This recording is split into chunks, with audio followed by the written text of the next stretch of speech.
Assalamu alaikum. Hi Malina. Here are today's news updates.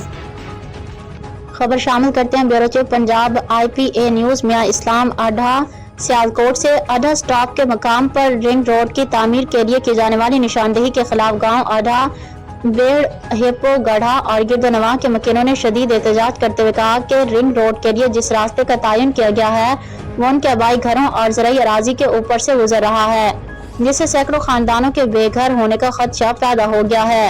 एहतजाजी मुजाहिरीन ने हाथों में बैनर और कतबे उठा रखे थे जिन पर इंतजामिया से मज़कूरा फैसले पर फौरी नजरसानी का मुतालबा दर्ज था। मुजाहिरीन ने हुकूमत और जिला इंतजामिया से दर्ज झेल मुतालबात किए हैं। रिंग रोड का रोड तब्दील करके उसे आबादी और ज़राई रकबों के बजाय गैर आबाद इलाकों से गुजारा जाए, शहरियों की जिंदगी भर की कमाई से तामीर शुदा मकानात को मिसमार करने से गुरेज किया जाए। हुकूमत और जिला इंतजामिया इस अवामी मसले का फौरी नोटिस देकर मुतासरीन के खदशात को दूर किया जाए। मुजाहिरीन ने मुतालबा किया है कि उनके घरों को मिसमार करने के बजाय इस मुतनाज़ मंसूबे को तब्दील किया जाए।